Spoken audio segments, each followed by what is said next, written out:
Eu era jornalista, uma jornalista de vida legal. Trabalhava na época na Folha de São Paulo, na sucursal do Rio do jornal Folha de São Paulo. E estava grávida. Estava grávida uma semana antes do nascimento da minha filha.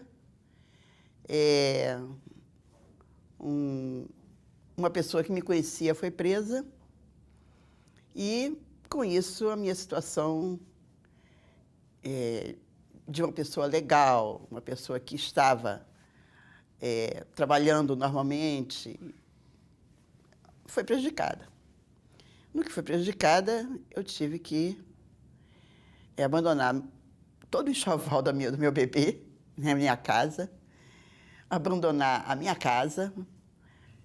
Eu tive que começar a empreender uma fuga, grávida de 9 meses. Eu tive sorte porque meu bebê foi nascer, a minha filha, que nasceu, Flávia. Eu digo para ela, você é uma iluminada. Primeiro que você foi nascer justamente na véspera de Natal, às 9 horas da noite.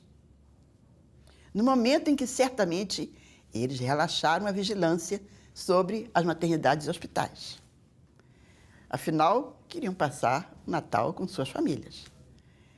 Então, na maternidade que eu entrei, não tinha ninguém vigiando. Eu pego o telefone de um orelhão, ligo para a casa da mãe dela, que a mãe dela então me informa, olha, a Flávia nasceu. Quer dizer, nasceu a tua filha, que ainda não tinha nome. Ia ser Fernanda, depois virou Flávia. Então, eu vinha juntar com ela quando me alugaram uma casinha numa vila, no Engenho de Dentro. Eu comecei aí uma atividade, quer dizer, clandestina, já, digamos, personalizada. Eu era um professor que saía de manhã com uma pastinha debaixo do braço para a rua, cobrir meus pontos, fazer minhas reuniões, né? Continuar a militância, né?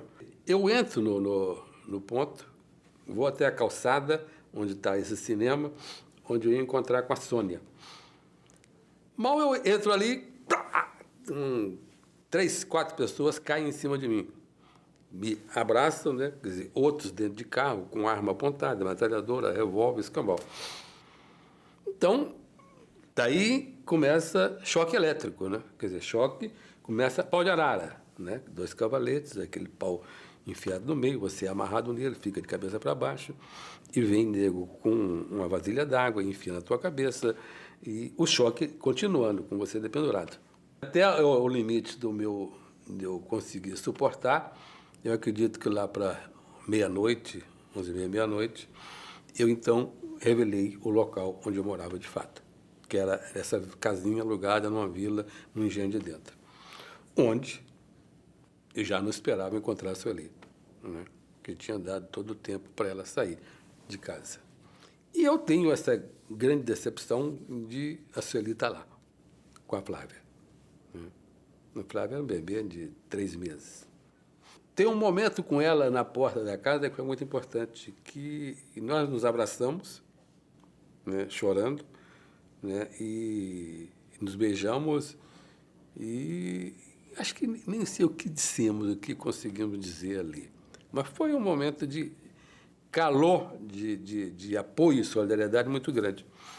Como eu fui afastada do meu bebê, ficamos separadas, as duas, ela na casa da minha mãe e eu presa, eu amamentava. Então, meu seio começou a ficar cheio de leite. Eu não tinha mais para quem dar aquele leite. Então, não tinha como tirar aquele leite. E então, eu tive febre. E chamaram a Amilcar Lobo. A Amilcar Lobo me atendeu. Foi um diálogo muito seco, em que um diálogo assim, a gente tinha medo de tudo. Eu tinha medo dele também. Aí ele foi, fez um exame em mim e disse, você toma essa injeção. E aí, com isso, meu seio secou. O período de adaptação é muito confuso, porque eu tinha medo de andar na rua, tinha medo de entrar em banco, e de repente entrar um grupo lá armado, e eu falei, estou fodido de novo, porque como é que eu vou explicar que eu estou aqui na hora de uma ação de banco? Meus filhos não estavam acostumados comigo em casa, né? Tinha 2 anos e meio em cana, e eles, a Flávia especialmente, pô, né, que era ainda pequenininha, 2 anos e pouco, quando o pessoal vai embora e eu vou dormir, ela pergunta, você vai dormir aonde? Eu falo, vou dormir aqui. Ela fala, você não mora aqui? Como é que você vai dormir aqui? Realmente ela tinha razão. Eu não morava mesmo lá, né? Sobre a ditadura, sobre a dureza de uma ditadura, de você com 20 anos não conseguir ter liberdade para pensar e para falar o que você pensava, né? A gente, com isso, você vai criando uma revolta, uma emoção muito forte, que o tempo se encarrega de ir amenizando.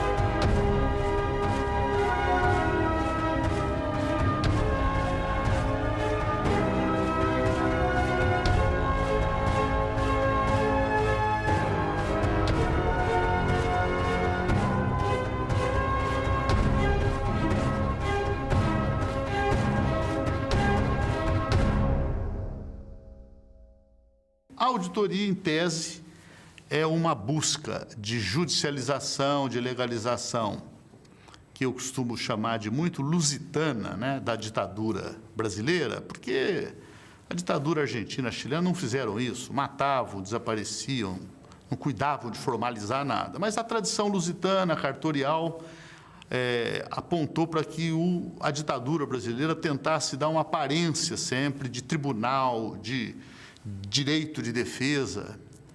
E, nesse processo, também abriu a brecha para que o projeto Brasil Nunca Mais fosse uma espécie de primeira comissão clandestina da verdade que conseguiu levantar todas as digitais da tortura e dos torturadores, examinando unicamente os documentos judiciais levados, então, ao STM, em Brasília, Superior Tribunal Militar. Foi por causa do doutor Sobral, que vivia falando que a única cópia que existia dos processos do Tribunal de Segurança da ditadura Vargas era o do Prestes e do Berger, porque ele fez cópia e guardou. E lá no escritório, eu também eu ouvia muito a história de que o Rui Barbosa mandou queimar a documentação relativa aos negros que vieram escravizados para o Brasil, para evitar que os donos dos escravos pedissem indenização ao governo. Então, essa prática vem de longe, né? E aí, de tanto Sobral falar nisso, contar essas histórias, acabou inoculando em mim o desejo de salvar do incêndio. Eu fui ao Conselho Mundial de Igrejas e pedi financiamento para fazer isso. E eles deram, e aí Dom Paulo Evaristo Arnes e o reverendo Jaime Wright deram o guarda-chuva e está aí a história. Eu tinha como tarefa principal recolher os processos, retirar os processos do arquivo do Superior Tribunal Militar e copiá-los. Eu ia ao tribunal, não era difícil para mim retirar os processos, porque já estavam no arquivos, e como eu frequentava o tribunal, tinha relação até pessoal com alguns funcionários, então eu alegava que queria fazer um acervo sobre as minhas causas. Enfim, não foi difícil convencê-los de não despertar nenhuma suspeita, né? Porque disso dependia o sucesso do projeto, né? Porque se houvesse suspeita de que nós estávamos preparando um projeto dessa natureza, evidentemente que usariam de todos os meios para interrompê-lo, né? E nós não teríamos chegado ao resultado que chegamos. A gente alugou uma sala num prédio comercial no centro de Brasília e botamos lá uns meninos que tiravam xerox dia e noite, eles nem sabiam para que é aquilo. E a gente dizia, ó, se vier alguém, que tinha escritórios, né? Se vier alguém pedir para fazer xerox, vocês dizem que não pode, mas chegou um ponto em que a gente tinha que deixar, né? Porque para levantar suspeita. E esses processos, as cópias, né, eu colocava numa caixa e encaminhava para São Paulo, às vezes por avião, mas a maior parte das vezes até por ônibus. Houve um determinado dia que eu me dirigia, não me recordo agora se eu estava indo para o aeroporto ou para a rodoviária, e com a mala do carro cheia de pacotes dos processos. Quando eu tinha uma blitz, eu fui parado na blitz. Eu, evidentemente, levei um susto, falei... E me apresentei documentos, um documento do carro, e nada aconteceu e eu fui em frente. Depois eu parei um pouco, porque eu fiquei tão nervoso que eu não conseguia dirigir, né? Foi um projeto importante, hoje todos conhecem, né? Conhecem o livro, né? E feito com muito cuidado, com muito critério, tanto que houve muito pouco questionamento sobre os fatos ali relatados. Que nunca mais se repitam as violências, as ignomínias, as injustiças, as perseguições praticadas no Brasil de um passado recente. Que ninguém participe desse debate nacional sem tomar conhecimento sobre o conteúdo deste livro, para que se possa exigir medidas no sentido de não se repetirem esses anos de perseguição e ódio, para eliminar do seio da humanidade o flagelo das torturas, de qualquer tipo, por qualquer delito, sob qualquer razão. São apenas esses os objetivos do projeto Brasil Nunca Mais. O Brasil não comportava mais a ditadura. Os passos seguintes foram anistia, eleições indiretas com um civil na presidência da República, constituinte e eleições diretas para presidente da República. O último ditador partiu pedindo que o esquecessem. A ditadura militar acabou sem deixar saudades. Foi do lado daqueles que sofreram as consequências da ditadura militar que surgiu a ideia da anistia.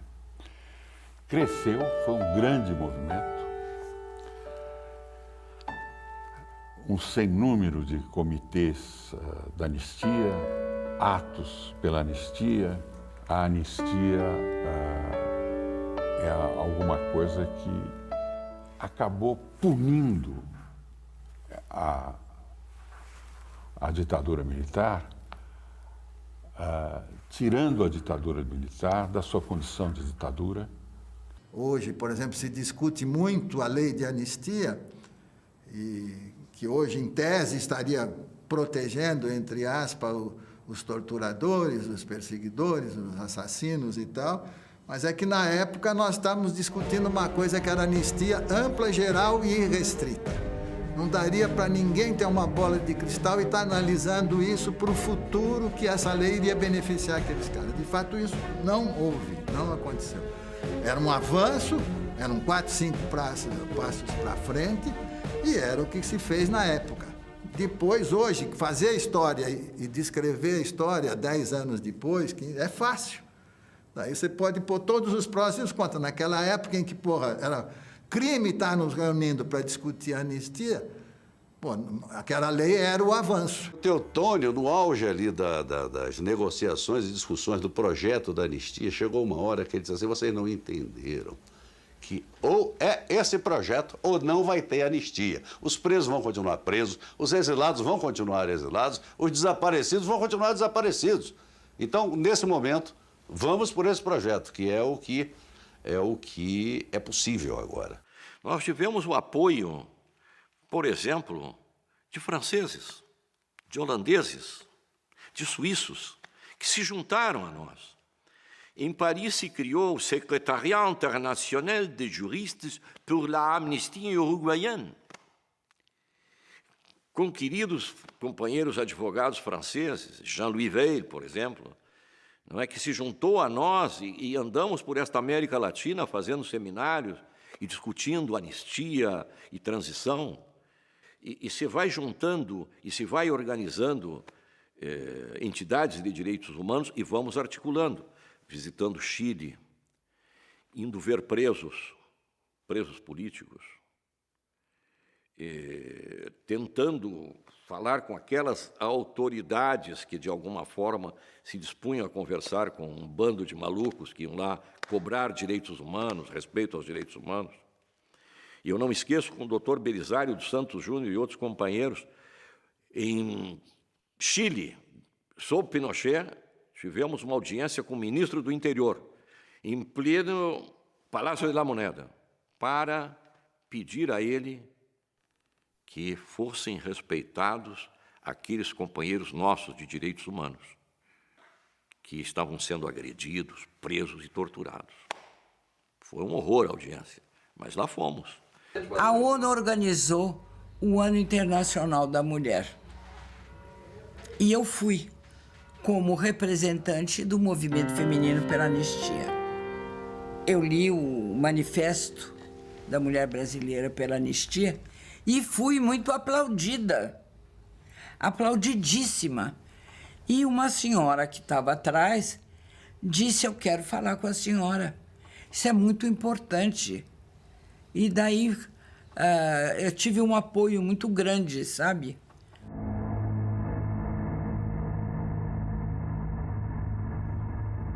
Manifesto da Mulher Brasileira em favor da anistia. Nós, mulheres brasileiras, assumimos nossas responsabilidades de cidadãs no quadro político nacional. Através da história, procuramos o espírito solidário da mulher, fortalecendo aspirações de amor e justiça. Eis porque nós nos antepomos aos destinos da nação, que só cumprirá sua finalidade de paz se for concedida a anistia ampla e geral a todos aqueles que foram atingidos pelos atos de exceção. Conclamamos todas as mulheres no sentido de se unirem a este movimento, procurando o apoio de todos quantos se identifiquem com a ideia da necessidade da anistia, tendo em vista um dos objetivos nacionais, a união da nação. O regime já não tinha mais a mesma força, o mesmo poderio. O velho não tinha força ainda para se manter no poder como se mantinha, mas não com a mesma intensidade, não com a mesma brutalidade sequer. Havia já uma decisão das forças hegemônicas das Forças Armadas, né, dos setores hegemônicos das Forças Armadas, de que a ditadura estava nos seus estertores, já não havia uma crise econômica, já não havia o apoio amplo da classe média, não é, que foi muito importante para o golpe de Estado de 64 e para a sustentação da ditadura, já não havia apoio, né, da grande imprensa à ditadura. Enfim, a ditadura, o seu ciclo estava esgotado.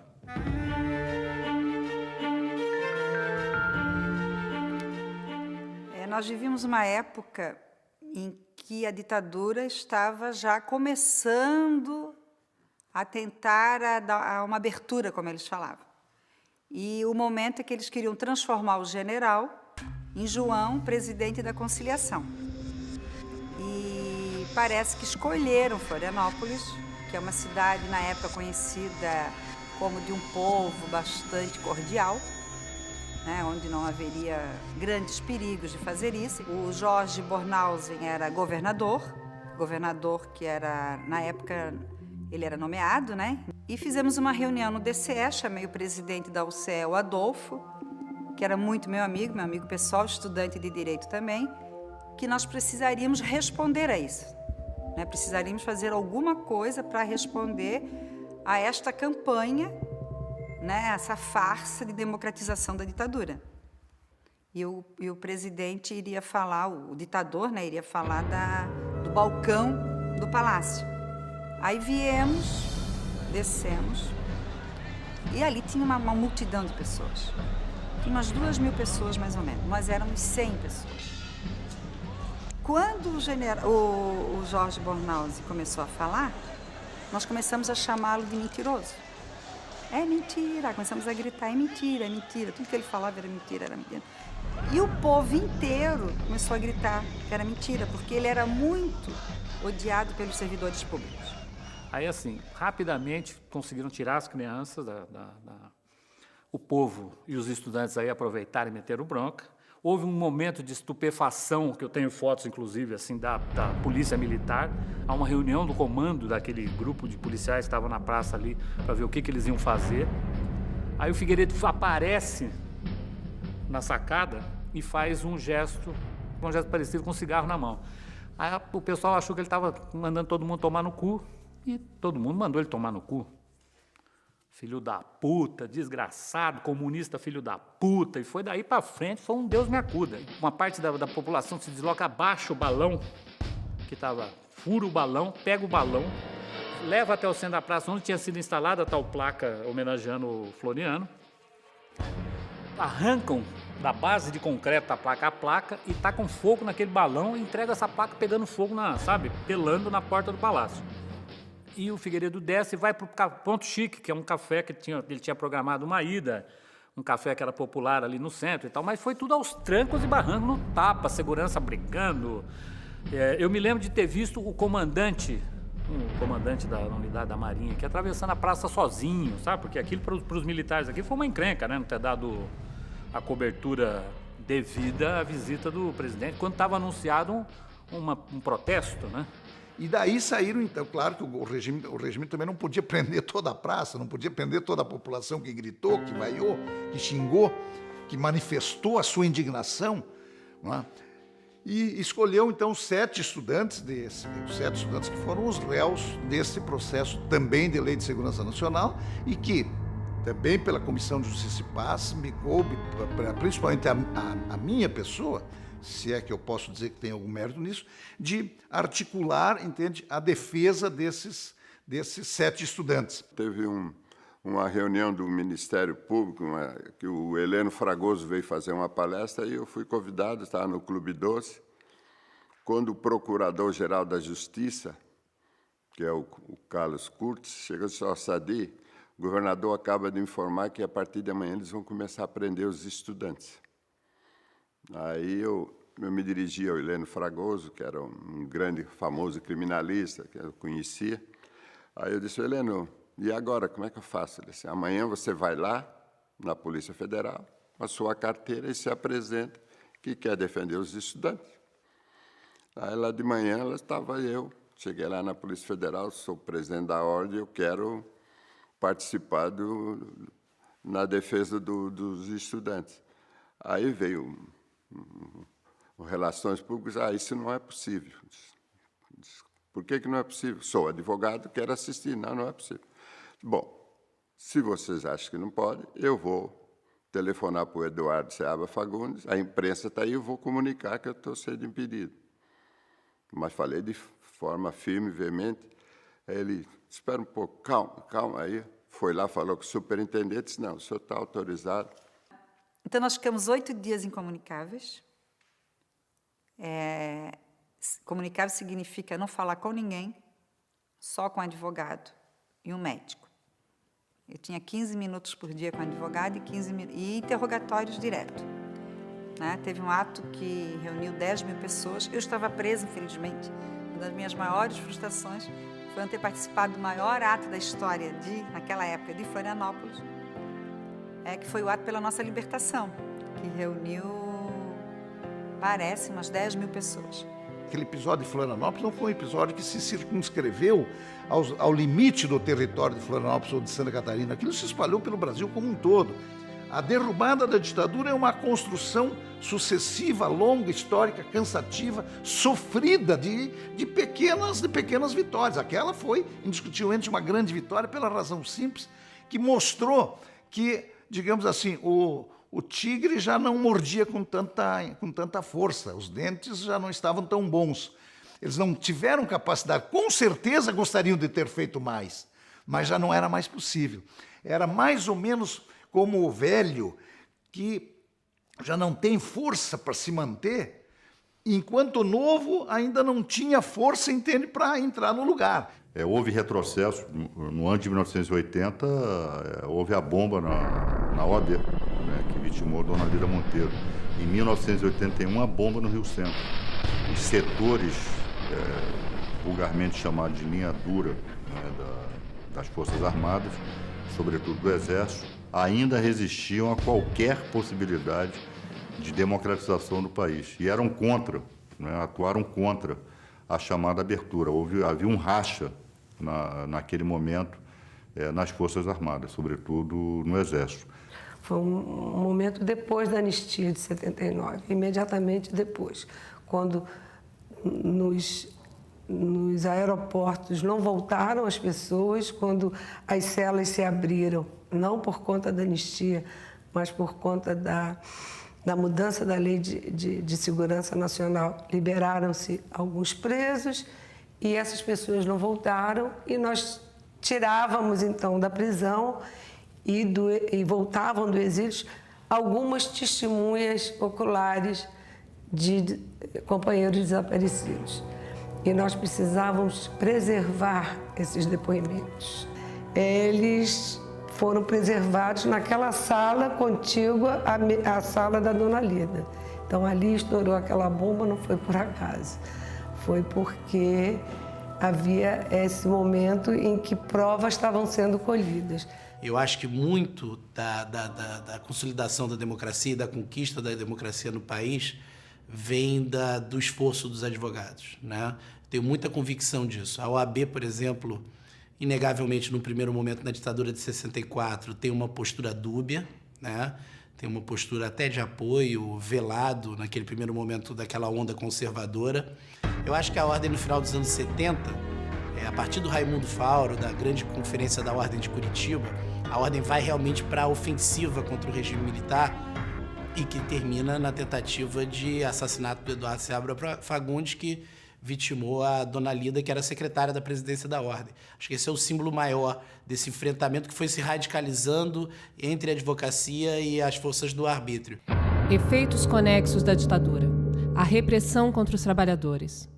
A violência no campo não estava dissociada, né, da violência maior que acontecia no país. Pelo contrário, né, ela era um estímulo à violência institucional, né, que o regime empregou, né, era um estímulo para que outras violências acontecessem, né? Quer dizer, nós tivemos, em alguns textos que eu trouxe aí, né, demonstram isso, trabalhadores assassinados pela polícia.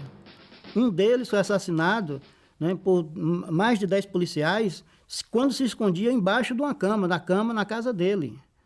Então, quer dizer, essa violência, né, não era casual, né? A violência praticada lá em Santa Maria da Vitória, né, ou no extremo sul da Bahia ou em qualquer parte do estado, né, era uma violência, sim, decorrente, né, de uma violência maior, né, que se institucionalizou no país, né, e que garantia às pessoas que praticavam a violência, né, a certeza da impunidade. Então, a ditadura impunha isso, né? Ela criava as condições para que o capital avançasse sobre as áreas de poceiros, né? E para garantir os interesses do capital também era importante não permitir a organização dos trabalhadores, inclusive nos seus sindicatos. Então, nossa atuação como advogados de sindicatos trabalhadores rurais e de assessores das oposições sindicais dos STRs era fundamental para fazer frente a esse movimento da direita apoiada pela ditadura. Ser advogado, naquele período ali, né, que vai também muito até os anos 80, né, na verdade, não, né, quer dizer, era sempre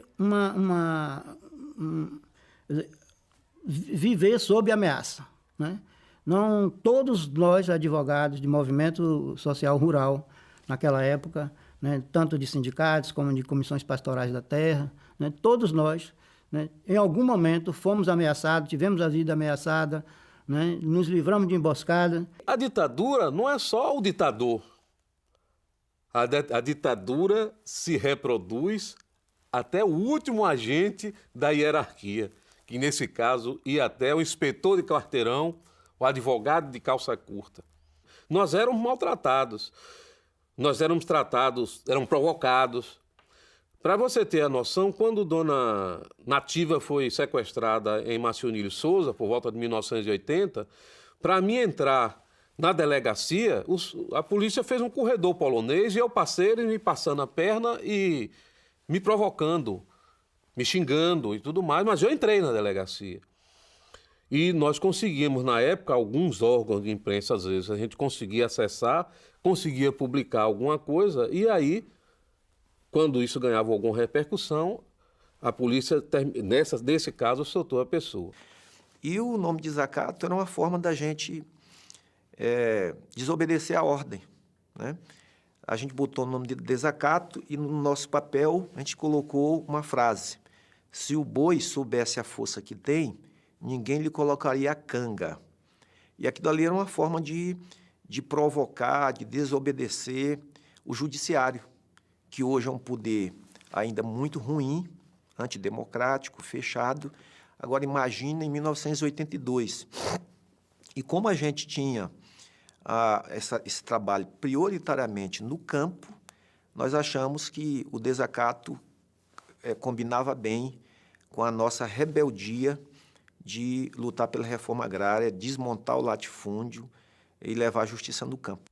Trabalhar o direito dentro de uma dimensão dialética com as pessoas a quem nós nos propunhamos a trabalhar junto, não é? E elas compreenderem esse papel e ver que a nossa ideia, o nosso propósito, a nossa ação era de militantes advogados e de militantes políticos, contribuindo para a organização do movimento sindical, contribuindo, porque o agente da história são os trabalhadores. Quando eu me formei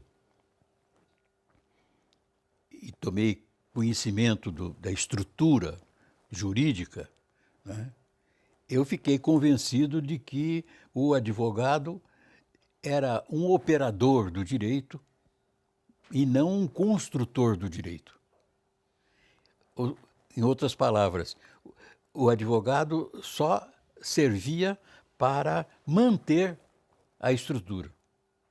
Era preciso um trabalho fora da atividade jurídica propriamente dita para poder fazer com que houvesse uma mudança.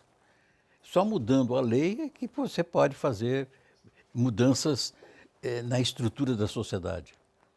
Então, como advogado, a gente fazia o possível para o trabalhador ganhar o processo, mas, ao mesmo tempo, levava uma palavra no sentido de dizer: é preciso mudar a lei.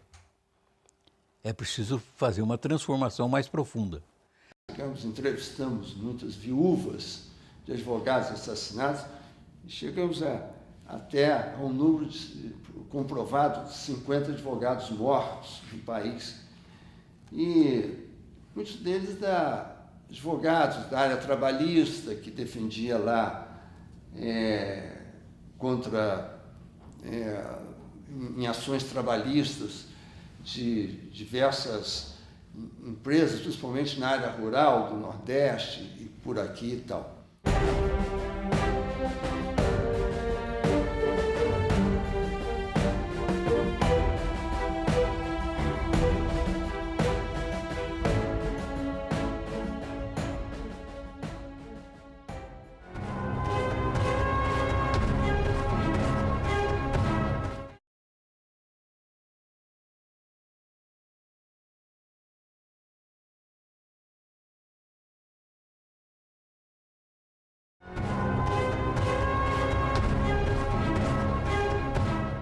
A coragem é um ato de escolha entre o risco, não é? E você decide entre o risco e o não risco, você decide se arriscar. Entre o risco e a segurança, você opta pelo risco, tendo em vista determinados fins. No nosso caso, eu acho que nós nem ficávamos assim, examinando, analisando, conjecturando os riscos, os perigos que nós corríamos.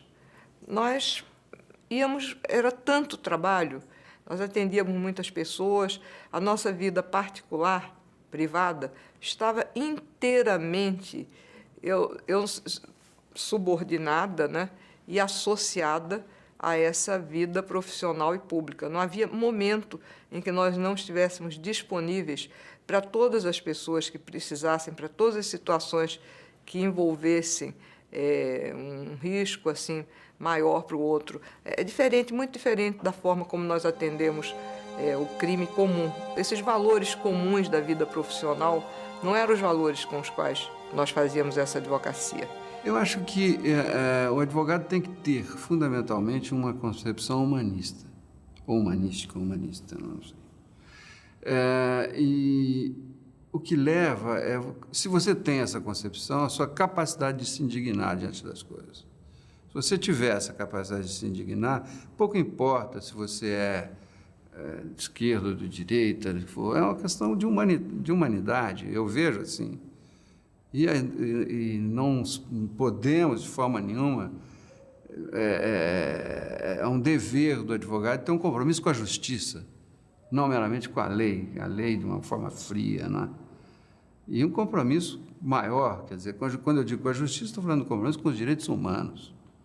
Se o advogado não tem, no meu ponto de vista, esta concepção, pode ser um cara que vai ganhar muito dinheiro, ou não, ou vai ser reconhecido, ter uma vida num corporativismo de classe, mas nunca vai ser um cidadão, né, na plenitude da palavra.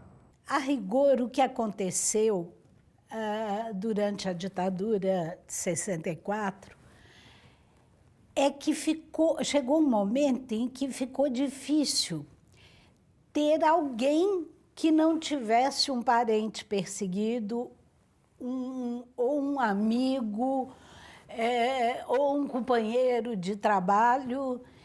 E é engraçado porque essa solidariedade, a maior parte, ela foi subterrânea.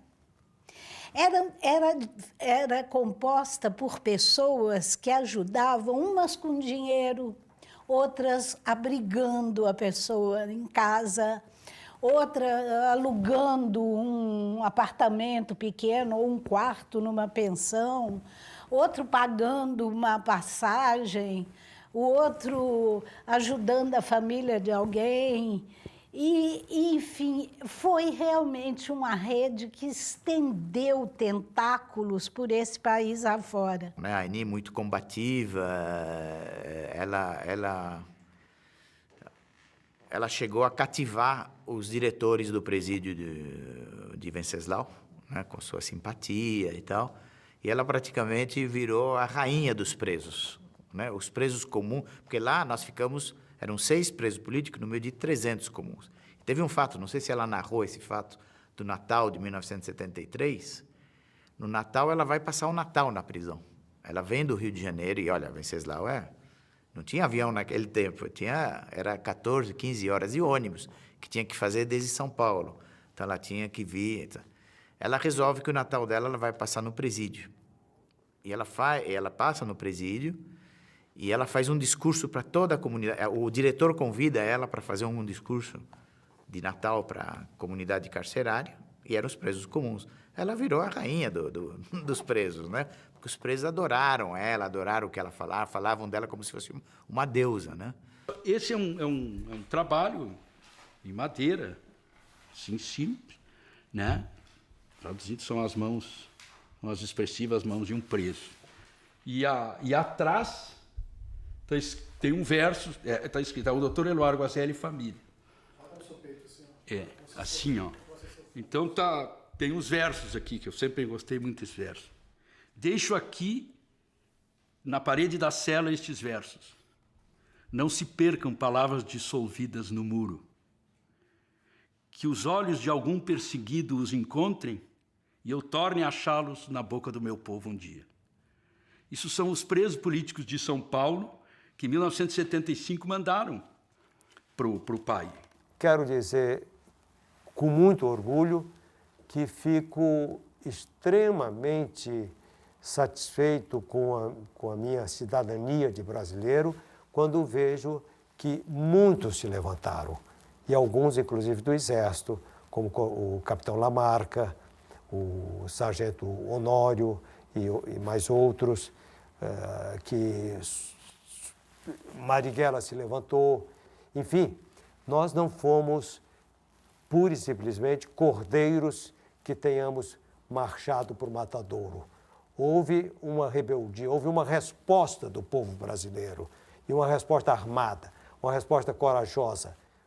Muitos e muitos heróis, como Ricardo Zaratini e muitos outros, deixaram o seu nome inscrito nesses protestos como uma demonstração de que nós somos um grande povo. Ao mesmo tempo que nós tivemos um momento de muita dificuldade, onde nós fomos a todo momento testados na nossa coragem, a vida deu a possibilidade de nós estarmos com as melhores pessoas desse país. Eu não tenho dúvida de dizer isso, porque quando você abraça uma pessoa honrada como um Apolônio de Carvalho, um herói de 3 pátrias, e ele tem carinho por você, ou mesmo a um caso recente que acabou de ser julgado na comissão de anistia, de uma moça que foi presa aos 18 anos e ficou totalmente desestruturada. E você consegue trazê-la, se constituir nessa vida e fazê-la vomitar aquele mal. Um bebê com 1 ano e 8 meses, ele foi espancado pelo grupo de repressão que tinha prendido o pai e a mãe e procurava amigos, foi jogado no chão e foi um menino que o depoimento do pai, a revista Isto É, esse meu filho nunca mais conseguiu se encontrar na vida, nem a vida escolar, nem a vida de trabalho.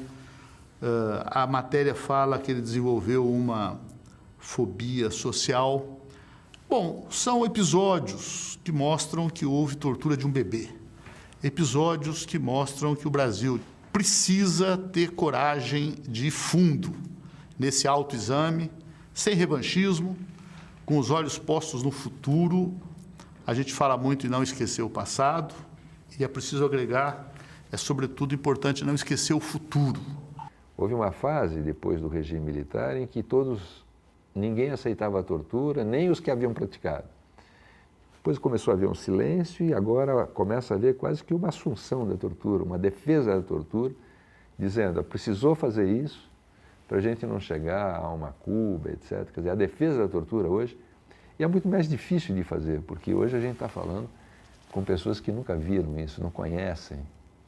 Ninguém tem uma estatística correta, até porque eles escondem, a ditadura sempre escondeu, e até hoje os arquivos continuam rotulados como secretos, sigilosos, você não consegue fazer uma estatística. Não eram 300 vítimas, nem eram 3 mil, nem 30 mil, nem 300 mil. Foi um número muito maior.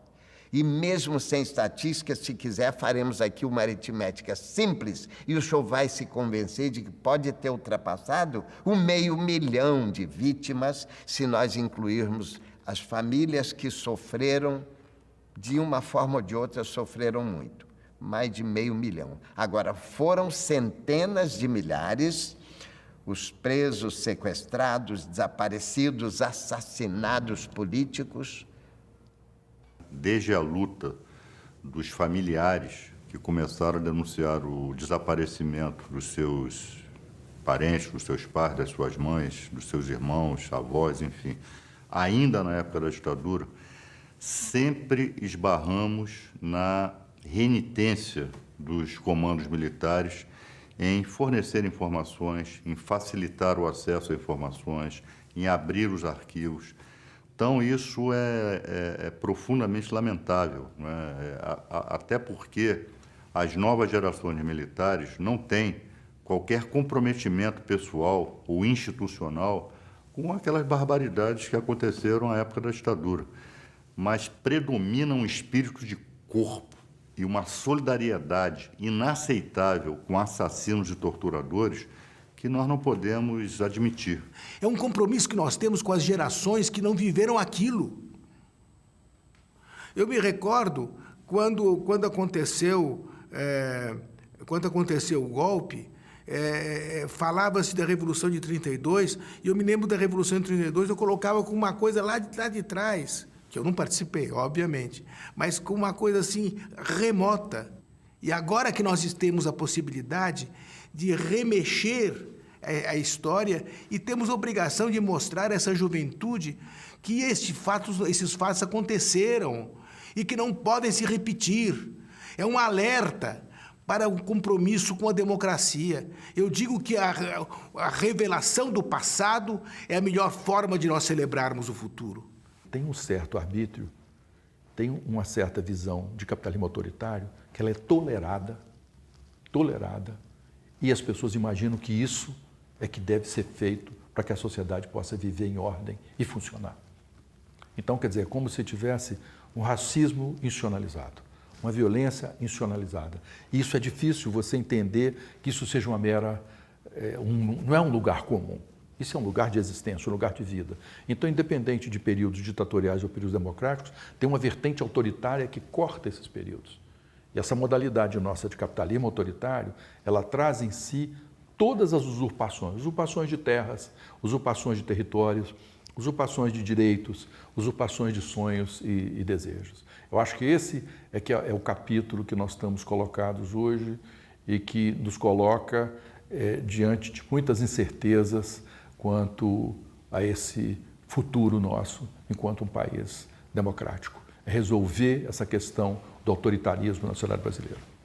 Eu penso mesmo que o passado é o DNA da sociedade, na medida em que a história do Brasil, no seu decorrer, vem repetindo uma política de Estado de violência contra setores da população.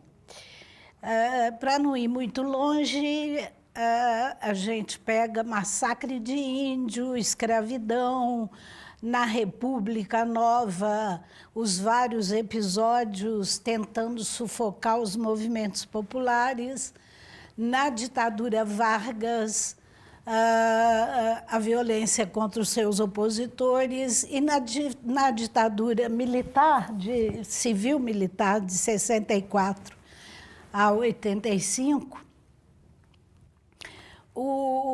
as Forças Armadas quiseram eliminar qualquer tipo de oposição, né? Houve uma grita generalizada contra a violência praticada contra os presos políticos, porque, na época, a maioria das vítimas do Estado eram da classe média. E os filhos da classe média sofrendo a mesma violência que o homem do povo, historicamente, vinha sofrendo, que era o pau de arara, a falta de advogado, a falta de habeas corpus, quando isso atingiu a classe média, aí houve uma grita. Essa mesma violência que veio historicamente e passou pelas duas ditaduras, hoje ela atinge o homem do povo e ninguém faz nada, pelo contrário. Há setores que concordam com a ideia de que bandido bom é bandido morto. É claro que, digamos, na transição para a democracia, né, num primeiro momento, havia quase que um constrangimento, mas hoje eu vejo, como diz a Verinha, mais do que tolerância, aplauso a toda sorte de violação que, durante a ditadura, quando a classe média foi ao pau de arara, porque as práticas brasileiras, a nossa história é essa, uma história de um escravismo tardio. O escravismo supõe um poder punitivo doméstico permanente. Todo dia, a polícia mata dois... O jornal vai dizer, eram traficantes, e como se matar traficante fosse que nem matar mosca. Começa a ser categoria traficante, né? Que é isso? Que é isso? Aí, vamos... Há histórias, né? As pessoas Mas bastou dizer que é traficante, é como se tivesse legitimado todo tipo de morte. Nós convivemos com isso. Ou seja, nós descobrimos uma maneira, e o Marildo escreve sobre isso muito bem, de deixar a exceção rolar francamente dentro do Estado de Direito. Democracia, disse um filósofo, uma das belezas da democracia é ser uma obra sempre inacabada. Cada conquista, cada avanço leva à reivindicação de novos avanços, de novas conquistas.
Eu era estudante de Direito na PUC-Rio em 1969, quando na aula de introdução à ciência do direito li no jornal a notícia da prisão dos advogados de presos políticos. Levantei-me da sala de aula, abandonei o curso de Direito e me fiz historiador e cineasta. Com este filme, homenageio a todos e todas que continuaram lutando por justiça e liberdade. Graças a esses advogados e advogadas, muitas vidas foram salvas e hoje o Brasil reverencia os que trabalharam, mesmo em tempos sombrios, para que houvesse um pouco de luz nas trevas. Silvio Tendler.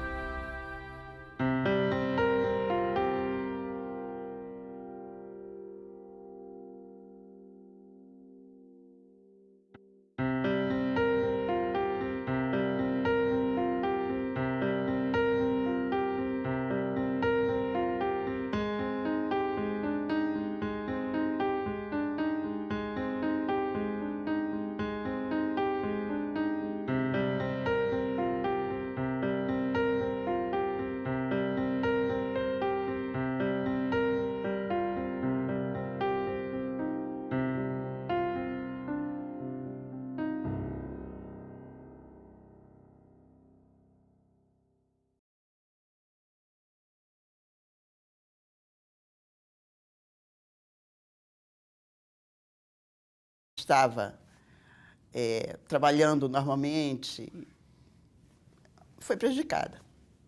No que foi prejudicada, eu tive que abandonar todo o enxoval do meu bebê na minha casa, abandonar a minha casa.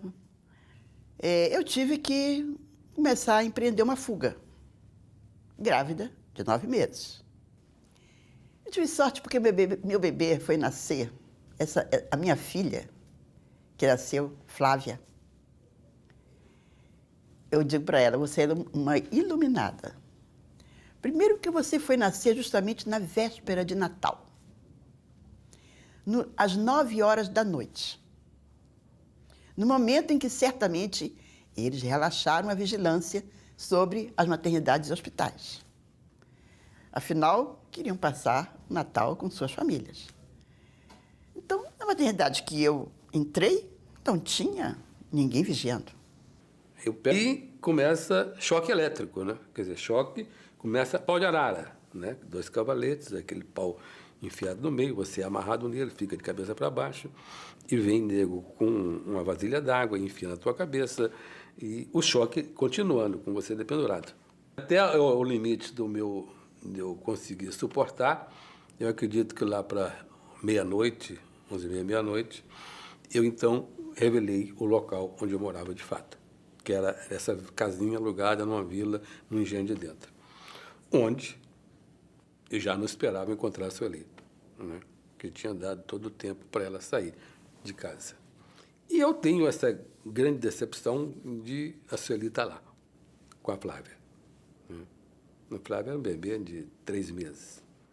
Tem um momento com ela na porta da casa que foi muito importante, que nós nos abraçamos, né, chorando, né, e nos beijamos, e acho que nem sei o que dissemos, o que conseguimos dizer ali. Mas foi um momento de calor, de apoio e solidariedade muito grande. Como eu fui afastada do meu bebê, ficamos separadas, as duas, ela na casa da minha mãe e eu presa, eu amamentava.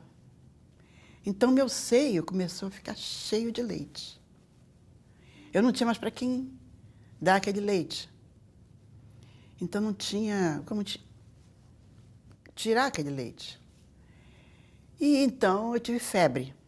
E chamaram a Amilcar Lobo. A Amilcar Lobo me atendeu. Foi um diálogo muito seco, em que... um diálogo assim, a gente tinha medo de tudo. Eu tinha medo dele também. Aí ele foi, fez um exame em mim e disse, você toma essa injeção.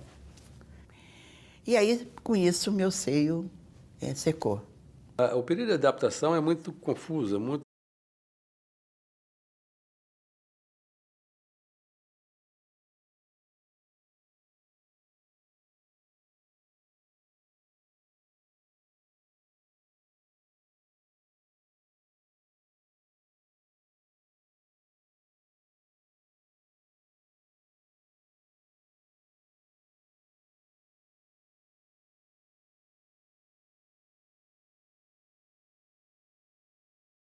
Eu era jornalista, uma jornalista da vida legal.